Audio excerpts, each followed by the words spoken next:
안녕하세요. 안녕하세요. 안녕하세요. 오늘 진행을 맡은 이세아입니다.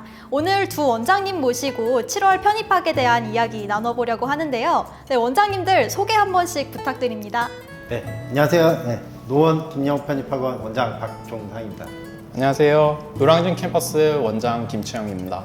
근데 오늘 주제가 이제 7월이 다가오잖아요. 네. 더운 날씨인데 지금 시작해도 되는지 네. 이걸 굉장히 많이 물어보고 그래서 궁금한 점이 많을 거예요. 지금 7월부터 해도 되는지 그렇죠. 안 되는지. 네. 그래서 뭐 저희가 좀 한번 학생들이 많이 궁금해하는 거 좀 추려봤거든요. 네. 네, 그래서 한번 질문을 한번 주시면 저희가 답변하는 식으로 그렇게 한번 해보도록 하겠습니다.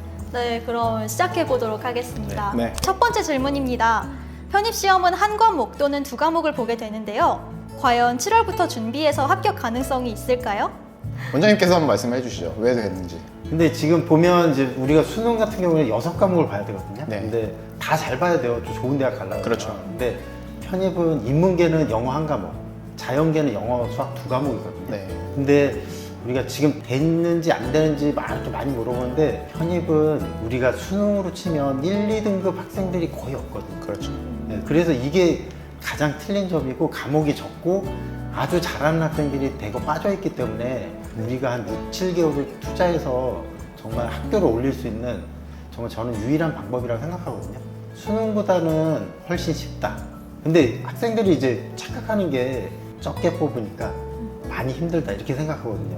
근데 우리가 경쟁자가 다르기 때문에 그렇게 생각할 필요는 없거든요.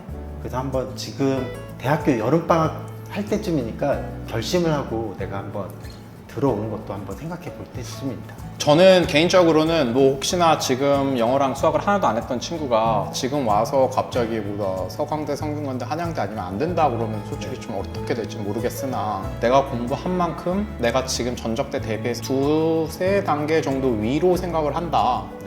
뭐 그러면은 충분히 해볼 만한 가치가 있지 않을까 싶습니다. 그래서 뭐 서강대, 성대, 한양대만 있는 게 아니고 그렇죠. 국민세종, 숭실, 단국대도 있고 아주대, 인하대 학교는 여러 군데 있고 그 다음에 모든 학과가 다 세진 않거든요. 그렇죠. 또 낮은 학과도 있기 때문에 충분히 우리가 그걸 노려볼 수 있습니다. 네. 두 번째 질문입니다. 수학에 기초가 없다는 전제하에 7월부터 준비해도 자연계 합격이 가능할까요? 아, 요것도 칼날 같은 질문이네. 그렇죠. 어렵죠. 쉽진 않죠. 어렵죠. 수학을 해야 되니까. 그렇죠. 그렇죠. 수학이 넘기 힘든 산인 거는 확실합니다. 예, 근데 우리가 자연계는 저희도 학원을 하면서 많이 겪어봤잖아요. 자연계는 점수가 많이 낮아요. 그렇죠. 네. 충분히 보상받을 수 있습니다. 그리고 또 자연계에서 비인기학과 가면 지금 이 영상을 보고 있는 여러분들이 상상할 수 없을 정도로 낮아요. 아, 그렇죠. 예. 저도 보면 정말 우리 반 학생 실제로 들어갔는데 뭐 30점 초반인데 영어 수학이 다. 근데 꽤 괜찮은 대학도 붙었거든요. 근데 물론 다 비인기 학과죠. 네, 그래서 제가 배치 상담할 때 무조건 제가 다 골랐거든요. 네, 그래서 진짜 이화여대, 건국대, 숭실대, 인하대 이렇게 붙었거든요. 그래서 믿기 힘들 정도로 자연계는 비인기 학과는 많이 낮아요. 아, 네, 그래서 조금 우리가 6, 7개월 수학 좀 기초 따라잡고 뭐 미분 적분하면 내가 충분히 한번 도전해 볼 수 있고 자연계는 그리고 경쟁력 점수가 많이 낮으니까 네. 문과 가는 것보다 훨씬 낫죠. 쉬운데 또 학생들이 또 꺼려하는 게 뭐냐면 가서 적응 문제. 아, 그렇죠. 네. 그걸 또 겁내하거든요.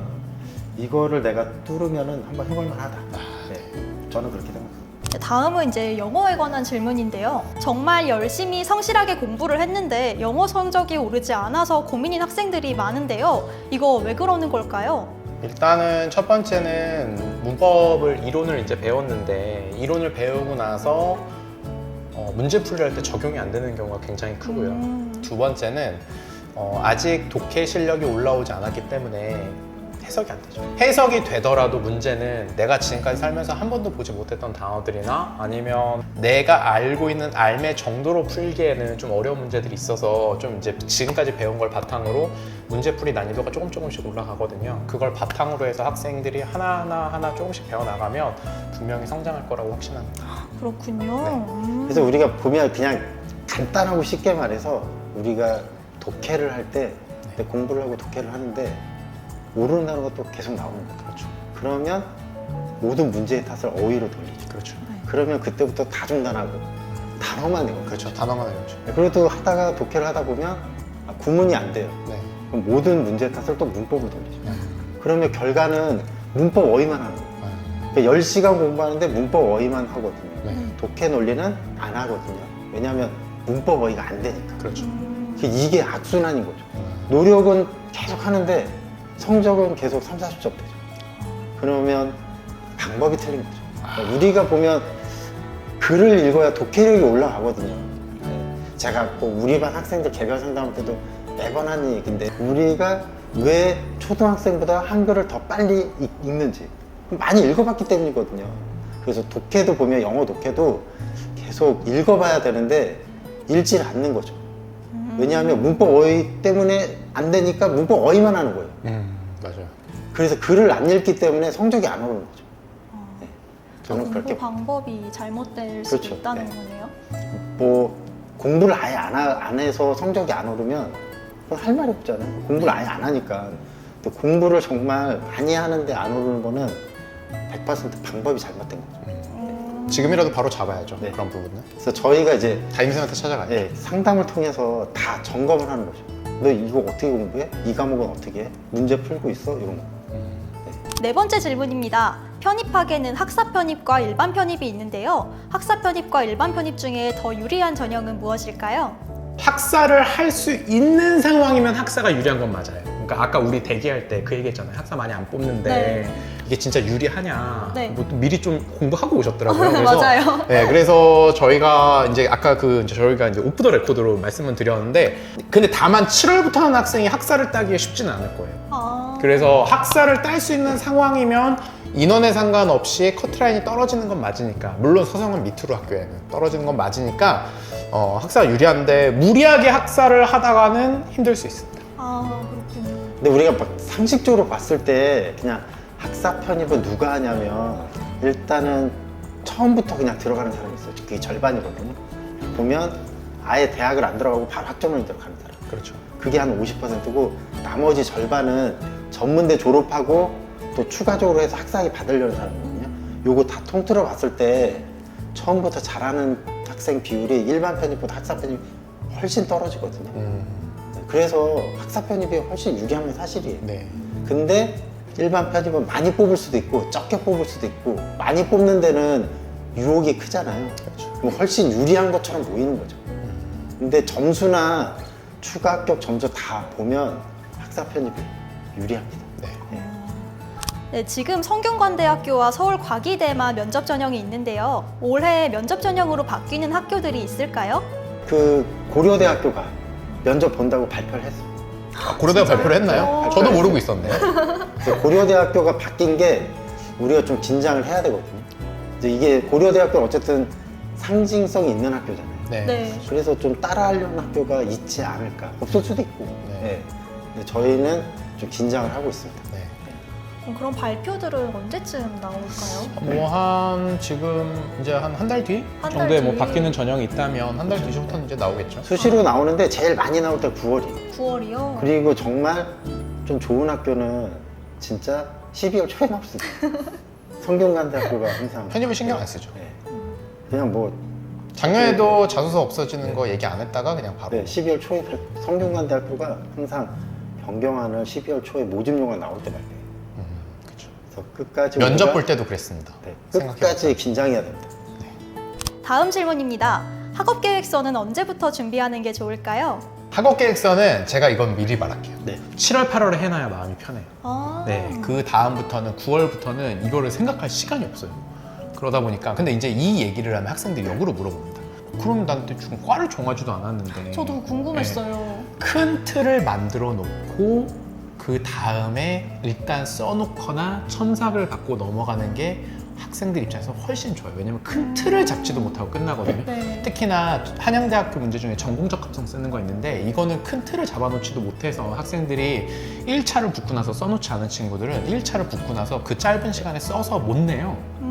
그래서 방학 때 생각을 해놓고 좀 써놓은 친구랑 아닌 친구랑은 차이가 좀 크기 때문에 미리 좀 써놓는 걸 추천합니다. 아, 그럼 미리 써놓는 게 훨씬 마음이 그렇죠. 편하고 준비하기도 편하겠네요. 그리고 학업 계획서 좀 추가적으로 얘기하면 학업 계획서는 어떻게 평가하냐면 전공 그 전문성이 들어가야 돼요. 네. 그래서 전공 공부를 저는 학생들한테 그러거든요. 학업 계획서 전공 공부는 책을 볼 필요 없다. 유튜브 봐도 된다. 네. 그래서 유튜브 보면서 틈틈이 공부해야 되고, 저는 과 선정하는 거는 저는 7월부터 하거든요. 그래서 내가 가고 싶은 학과 하나 선정하라 그러고요. 그리고 제가 하나 골라줍니다. 그러니까 비인기 학과, 내가 가고 싶은 학과 2개 작성하라 그러거든요. 네. 그렇게 어. 네, 저는 진행합니다. 네, 7번째 질문입니다. 기출 문제는 얼마나 풀어야 할까요? 뭐 저는 그냥 뭐 우리는 목표가 한 5개년이거든요. 근데 평균적으로 학생들이 좀 공부 좀 잘한다는 학생들은 3개년 풀고 갑니다. 근데- 그래도 충분할까요? 저는 3개년을 추천합니다. 왜냐하면 이것도 5개년 괜히 또 학생들이 막 뭐 프린트해서 가지고 있다가 2년치는 버리고 갑니다. 그죠? 근데 이게 보면 기출 문제가 보기만 하면 안 되고요. 복습도 하셔야 되거든요. 그러면 3개년 하는 것도 솔직히 쉽진 않죠. 정말 많이 하는 거죠. 그 다음에 기출문제가 또 왜 중요하냐면, 솔직히 이게 출제하신 분이 기출문제 참고를 많이 하십니다. 3년 주기설이라고 있어요. 편입에는. 3년 주기설이요? 네, 출제위원이 3년에 한 번씩 바뀐다. 그러니까 뭐 2년에 한 번 바뀔 수도 있고. 그러니까 정년도 걸 풀어서 나쁠 게 없죠. 그렇죠. 오, 그게 이제 그러네요. 보면은 그 여러 가지 있는데, 여기서 막 방송이니까 다 말하기는 그런데 좀 그래도 알려주세요. 많이 모방을 하죠. 네. 기출문제를. 그래서 기출문제는 많이 보셔야 돼요. 난이도는 거의 전년도를 따라간다고 보면 됩니다. 난이도는. 네. 근데 지금 난이도가 상위권 대학은 계속 점점 어려워져요. 네, 중앙대학교가 올린 불씨가 네. 서성한 중경예시를 다 강타하고 있다. 솔직히 건국대 빼고는 다 어렵게 나오고 있다라고 생각하시면 됩니다. 네. 난이도가 많이 올라갔고. 네, 점점 더. 경희대도 원래 옛날에는 굉장히 쉽게 냈는데 홍익대도 둘 다 어렵게 냈거든요. 네, 만만치 않죠. 네. 네, 지금 이제 곧 7월인데 편입을 시작하려고 생각하는 학생들이 많은 것 같아요. 네. 혹시 7월 달부터 시작해서 편입 합격한 사례가 있을까요? 뭐 이거는 굉장히 많기 때문에 뭐 진짜 어떻게 뭐 말하기에는 좀 그런데, 근데 이거는 저는 그렇다고 봅니다. 개개인의 차이가 워낙 크고, 네.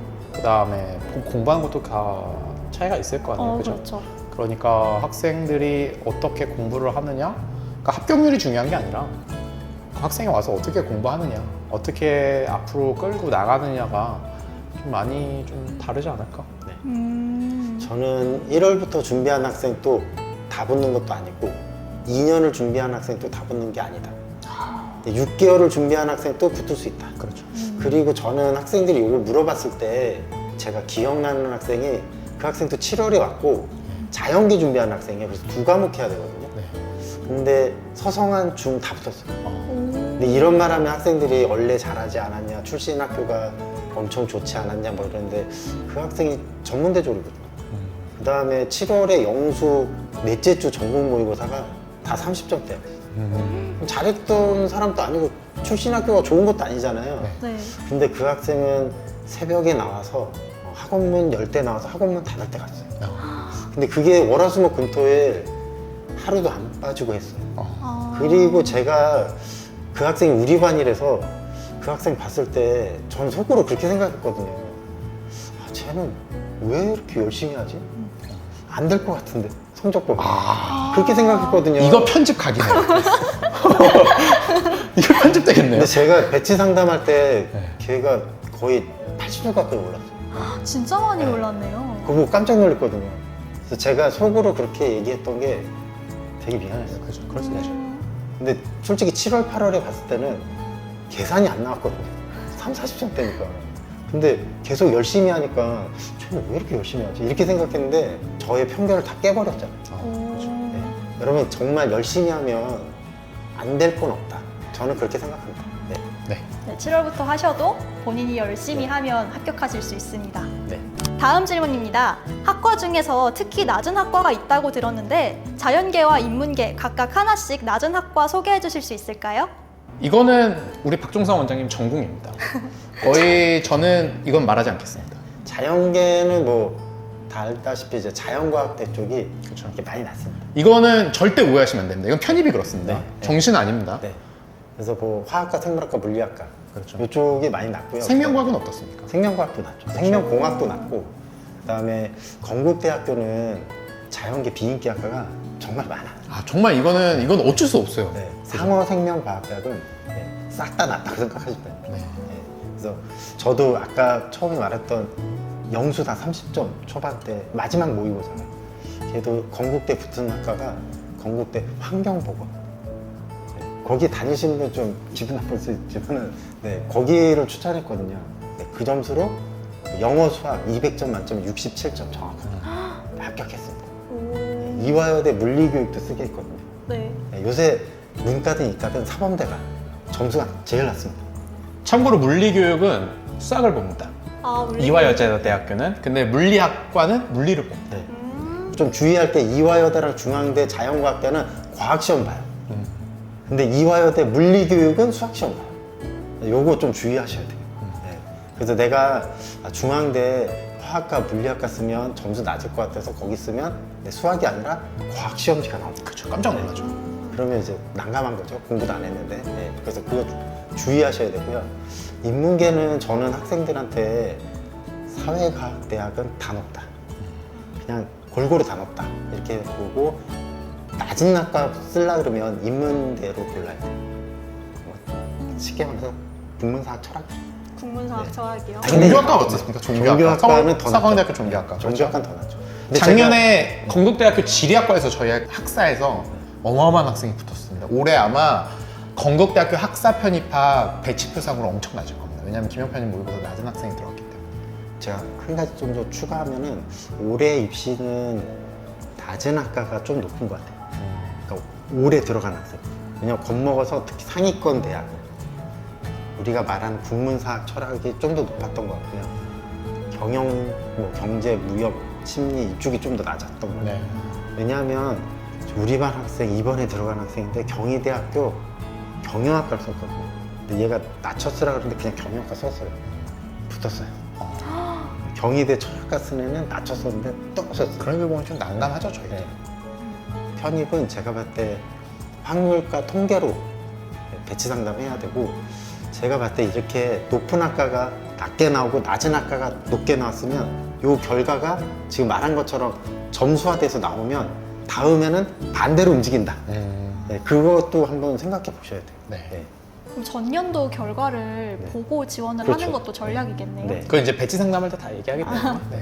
그래서 배치 상담하는 사람은 그 5개년치 커트라인 집을 분석하고 하셔야 돼요. 예. 그래야지 뭐가 이렇게 흐름이 보이니까. 예. 저희도 공부를 많이 합니다. 예. 저희도 3주 전에 진짜 실제 시험을 봤잖아요. 저거 봤죠? 네. 그래서 뭐 원장님 몇 점 맞으셨습니까? 저는 뭐 모르겠는데. 편집하죠. 오늘의 마지막 질문입니다. 배치 상담은 어떻게 하는지 알려주실 수 있을까요? 배치 상담은 저희도 뭐 공부를 많이 하고 있거든요. 그렇죠. 그래서 뭐 저희 김영편님 전체적으로도 직원들 대상으로 시험도 보고 네. 또 일정 점수 안 되면 재시험도 보고 그렇죠. 8월에 또 테스트 또 있고, 저희가 보면 가장 많이 보는 게 일단은 매주 보는 모의고사 성적 다 정리를 하고요. 네. 그 다음에 9월부터는 학원마다 위클리로 이제 기출 테스트를 보거든요. 각 대학별로. 그것도 꼼꼼하게 정리해서 이걸 좀 저희가 조합해서 실제 점수랑 예상 점수랑 맞춰봐서 이 학생이 뭐 어느 대학 어느 학과에 써야 되는지 이걸 저희가 판별해 드리거든요. 그래서 12월 초부터 배치 상담이 진행될 거예요. 그래서 저희도 지금부터 굉장히 많이 준비하고, 저는 또 개인적으로 2달에 한 번씩 개별 상담하는 게 배치 상담을 준비하는 거거든요. 학생에 대해서 알아야 되고 성적도 분석해야 되고 또 기입하고 그러면서 외우고, 네, 그렇게 하면서 준비하고 있습니다. 저는 사실 이게 원장님한테 다 이제 배운 거기 때문에, 그래서 이제 뭐 형태는 원장님 거 이제 그대로 베껴서 따라 하고요. 그 원장님이 사실은 김영편입학원 지원 전략 설명이 항상 강연자셨어요. 그래서 원장님 거의 표본이니까 원장님 따라하려고 노력하고 희망적인 멘트를 많이 합니다. 학생들한테 꿈과 희망을 좀 많이 주려고 노력을 하고, 그래서 학생들이 좀 더 힘낼 수 있게, 힘내서 공부할 수 있게 마지막까지 어떻게든 이제 좀 응원하려고 이제 노력을 하는 편입니다. 저희가 김영편입학원이 마지막까지 학생들 합격하는데 큰 도움이 될 수 있도록 노력하도록 하겠습니다. 네. 네, 오늘 원장님 두 분 모시고 7월 편입학에 관한 이야기 나눠봤는데요. 더 궁금한 게 있으신 분들은 댓글로 알려주시고요. 학원으로 전화 주셔도 친절하게 알려드리겠습니다. 네, 그럼 여기까지 하겠습니다. 네, 인사하고 끝낼까요? 네. 감사합니다. 감사합니다.